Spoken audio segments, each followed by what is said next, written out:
Somebody please tell me, what is a system of equations? We've already done them, right? We've already done systems of equations. Remember the project in the hall with the QR codes? That was systems of equations. Okay? So, she said systems of equations are equations with multiple variables. What else did she say? And multiple equations. Is that right? Yeah? How many equations do you have to have? You have to have more than one, or you have to have at least two. What if you have 4 variables? How many equations do you need to solve it? 4, right? At least 4. Okay? So, can you have 5? Yeah, it's just some extra information that maybe help you out, and maybe just extra information. Okay? But the systems of the equations that we talked about when we did that project, when we did that unit, were all linear. It's like, here's 2 lines. Where do they cross? Here's 2 lines that are parallel, so we know they don't cross, so there's no solution. Here's 2 lines that lie right on top of each other, so we know that all of the solutions, all the points are solutions. Okay?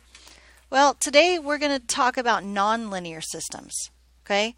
Some of the equations in the system might be linear, but because every single one of them is not linear, then it's not a linear system anymore.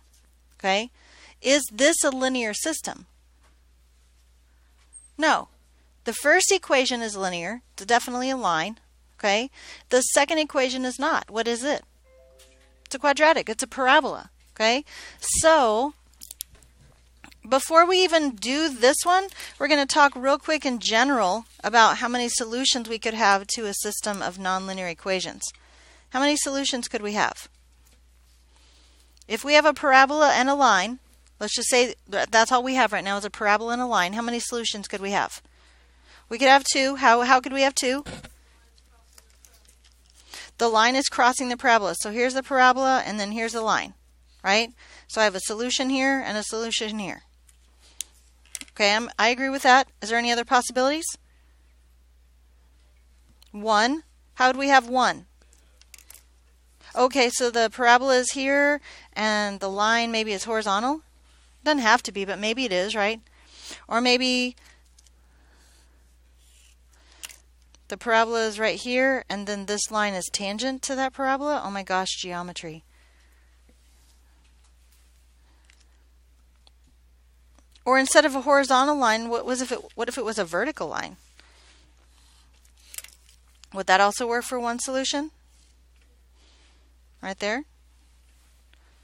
Okay, so we're clear that it could be 2 or 1. Can it be anything else? None. How could that be possible?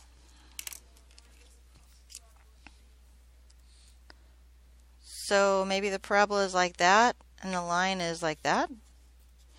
So that's no solutions, right? What? Okay. Are there any other possibilities? 3 solutions? Can you think of a way you could have a line and a parabola and have 3 solutions? It's worth thinking about though, isn't it? If we're trying to figure out how many solutions. You think we can have 3? Yes? What would it look like?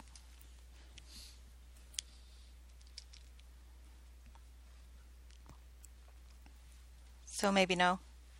No? Okay. So now I'm going to throw a wrench into the... What do you throw a wrench into it? I almost said the pot, but that's bad on many levels. Okay. So what if instead of a parabola and a line, what if we had 2 parabolas? How many solutions could you have? Could we have 2, first of all? Okay, so how would that look? There's a parabola and there's a parabola. So 1, 2 solutions. You okay with that? What else could we have? 1 solution. Okay, what would that look like? Parabola, parabola. So there's a solution right there. You could have a parabola and a parabola. That would be 1 solution, right? Any other one solutions if I have two parabolas?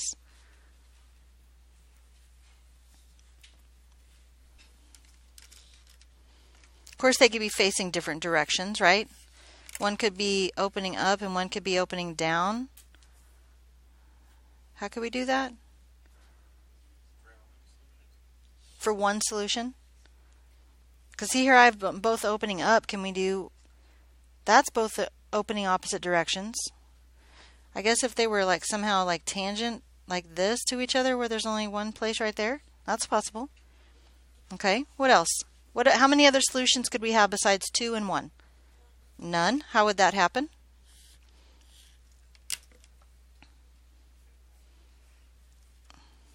Boom, boom, right? No solutions. They don't cross. They don't touch. Can we have 3?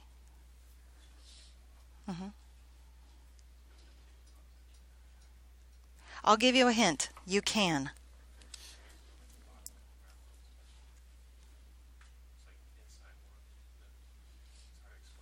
Can you draw it? Go ahead.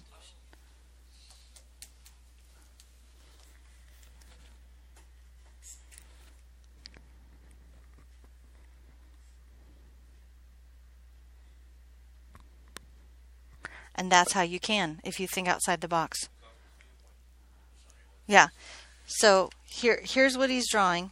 Okay? He's drawing like this. And then he drew like that. So that's how you can, if you think outside the box a little bit and have a horizontal parabola. Because then I have 1 solution, 2 solutions, and 3 solutions. So can you have more than 3? Oh, you can have infinite, can't you? If here's my first parabola, and then here's my second parabola. Right? That's infinite solutions, isn't it? Can you have more than 3? You can have 4? How can you have 4? 1 this way, and then 1 this way, right? So 1, 2, 3, 4. Okay, what about 5 then?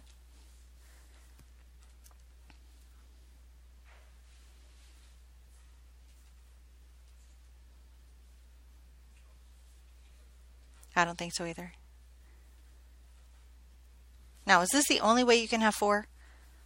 Obviously not. There's going to be other ways, right? This top one could be opening down. This horizontal one could be opening left or right, or excuse me, left, things like that. I'm just trying to make you think a little bit outside the box to figure out how many solutions you can have for a nonlinear system. Now, right now we're only talking about lines and parabolas, right? Other things can happen in a nonlinear system. The problems that we're going to be working on are mainly lines and parabolas, but there can also be circles.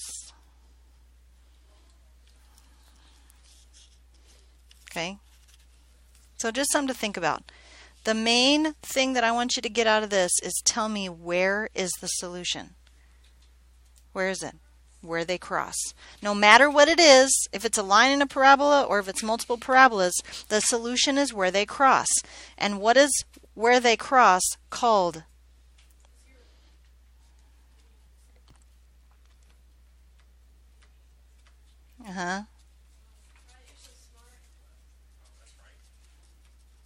You act so surprised when you tell me the right answer. If it's a point of intersection, how do I write my answer? I guess I should really write this: point or points of intersection. I've got to write my answer like this, right? As a point. Everybody okay with that? Okay, so the first thing that we want to look at is we're going to look back at this problem we started with. Okay? There's 3 different ways that you need to be able to solve this. Obviously not just this equation. I'm just talking about in general. There's 3 different ways you need to be able to solve systems of nonlinear equations. The first way is graphing. Remember doing graphing when we solve systems of equations? We kind of just did it right here, although we weren't very specific, right? We're just talking about what the graphs look like and how many solutions you can have. Okay? The second way you need to be able to do is substitution. Do you remember how to do substitution? Well, then let's do this problem. Let's solve this problem using substitution. Okay? How would we solve this problem using substitution? Well, y equals this and y equals this. So shouldn't these two things equal each other?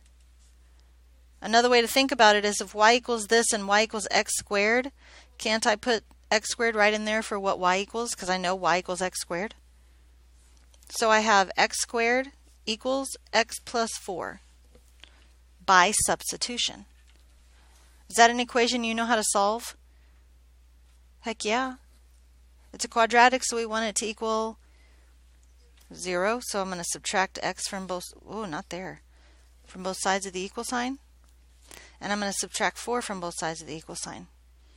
I knew I needed to subtract something there. I just wrote x. Weirdo. So x squared minus x minus 4 equals 0. Gosh, I wish I could factor that. Yeah, I can't. There's nothing that multiplies to be negative 4 that adds to be negative 1, is there? Good thing I know how to do quadratic formula? Quadratic formula! Okay, excellent. Good thing I know how to do quadratic formula. Good thing you guys know what it's called. X equals negative b plus or minus the square root of b squared minus 4ac all over 2a. We did this already, right? You know how to do this. X equals 1 plus or minus the square root of 1 plus 16. Does anybody know what 1 plus 16 is? Okay, excellent. Over 2. And from all the other problems that we did before, this is where we stopped, isn't it? But this doesn't make any sense now. If I ask you to solve for x, you did, and it's perfect, and we go on. But I'm asking for the point of intersection between these two, this line and this quadratic. All I found is the x coordinates. And what am I looking for? The whole point, right? I'm looking for the whole point. So this, to me, at least, doesn't make sense as an x coordinate. What makes sense as an x coordinate is 2.56. Right? I can't graph this. I can graph 2.56. Well, where the heck did I get 2.56?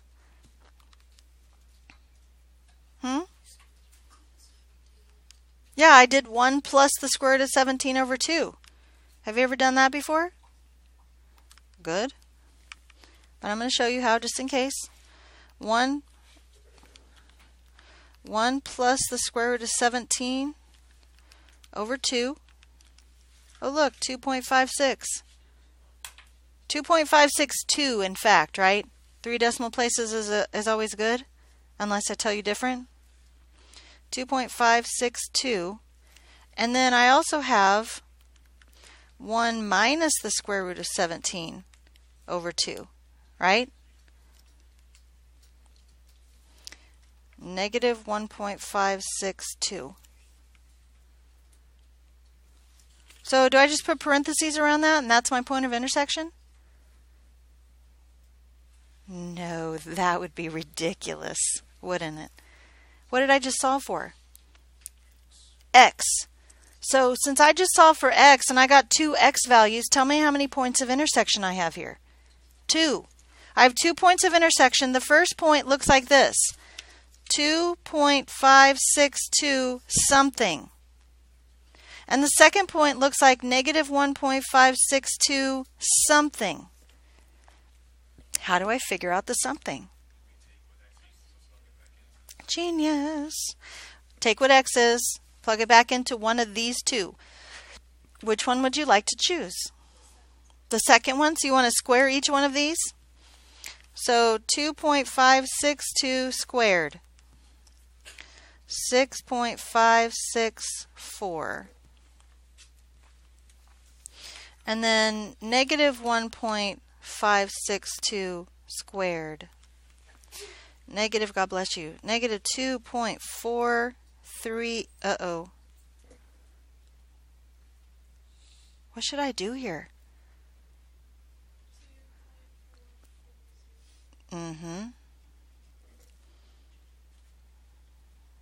Okay. These are my 2 points of intersection right here. Okay. I don't really want to leave it like this. This doesn't make any sense if I'm being asked to graph it, does it? Okay. So remember I told you there were 3 ways you needed to know how to solve systems of equations? What were they? Elimination, substitution, graphing, right? So what if we went back to the beginning? Let me add a page that's a graph here. Let me zoom in on the screen so you can see it a little bit better. Oh yeah, that's much better. What the heck? Why is it mad today? It's really mad today. Okay, I'll do that. It's really mad today. Let me focus it. See, it almost, okay, now it's not mad, so now I can't move it at all. Okay, so I'm going to put in x plus 4, and I'm going to put in x squared. Is that what you expected it to look like? Slightly. Why did you expect it to look like this kind of? You knew it would have 2 solutions, right? So you knew that the 2 things had to cross twice. Crosses once there and once there. Menu, analyze. Look at number 4. Intersection. Lower bound, let's put this dotted line on the left-hand side of this intersection. Upper bound, let's put this on the right-hand side of the intersection. Oh my goodness, look what it says. Negative 1.56 and 2.44. Oh, yes. What should the other one be? For the record, it won't do this. It won't find both of them at once. Okay, if I do menu, let me move this a little bit. It's in my way. Move it over here. If I do menu, analyze, intersection, I can't find both intersections at the same time. I can't put the lower bound here and then the upper bound way over here, and it won't find both. Okay, so you have to do it 2 times if there's 2 points of intersection. Well, look at that. 2.56 and 6.56. That's what we got, right?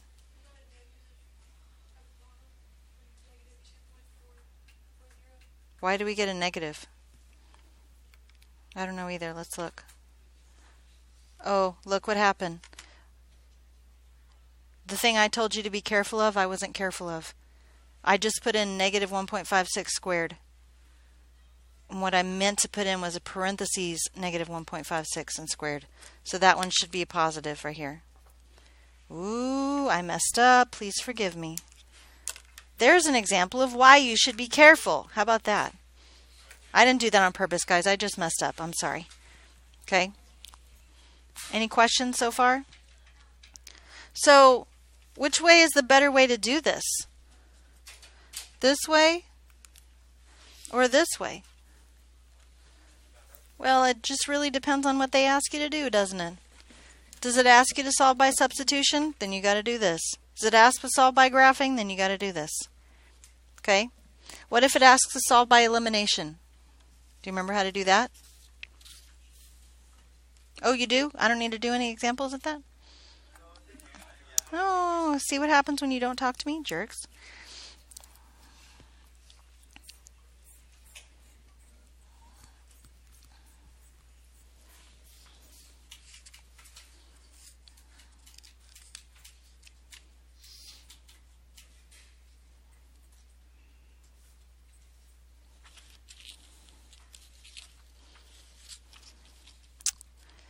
Let's see.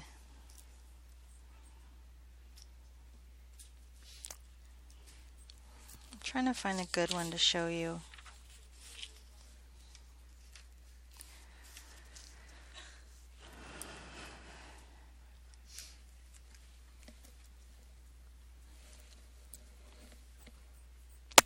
All the ones I can find real quick are all y equals.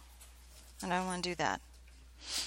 Because if it's all y equals, we should either graph it or do substitution, right?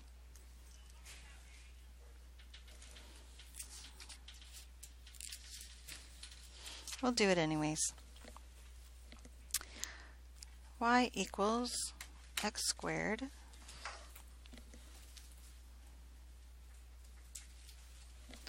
plus x minus 6. This is a super easy one, just so you know. I'm giving you that right off the bat. Okay?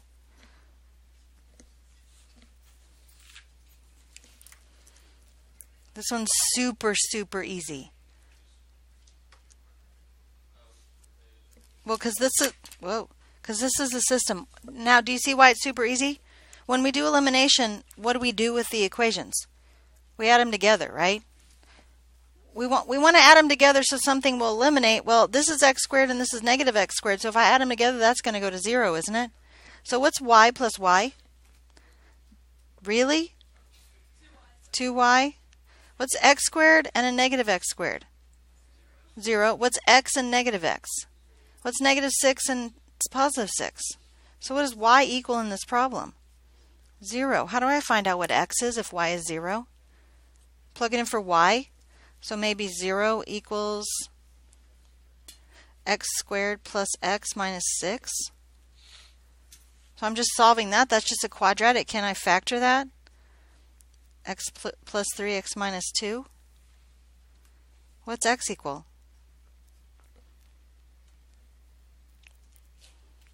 Negative 3. And what's x equal? 2. So what do my answers look like? Negative 3, 0, and positive 2, 0.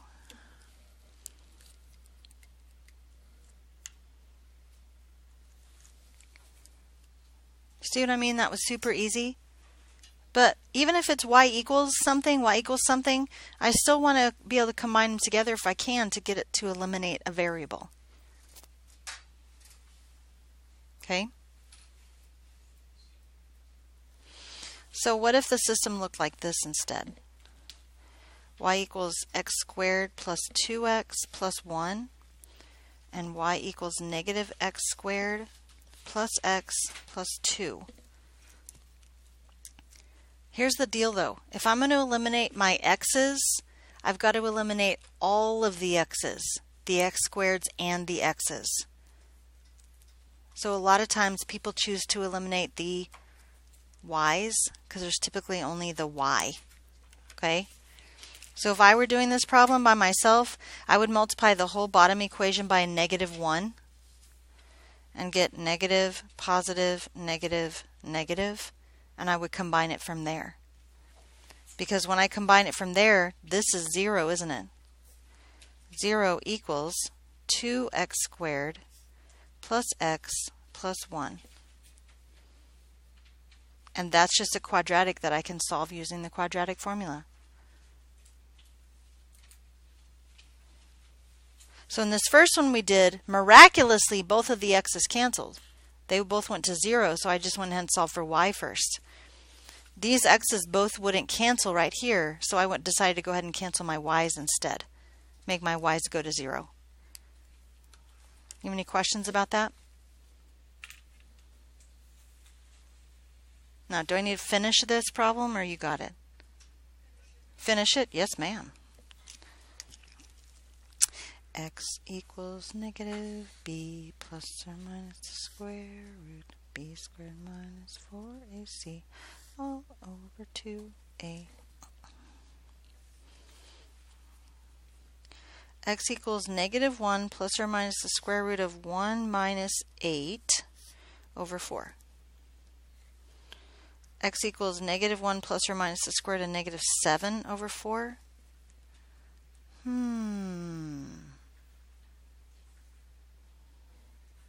What does that mean? That means right here, can I take the square root of a negative number? Yes, I can. What kind of numbers do I get? I get imaginary numbers, so tell me about the solution.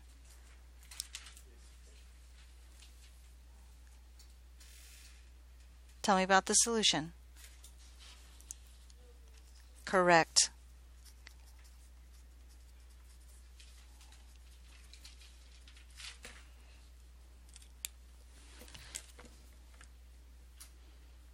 There are imaginary solutions. They're not real solutions, and those are the solutions that we're looking for right now. Everybody understand? Any questions?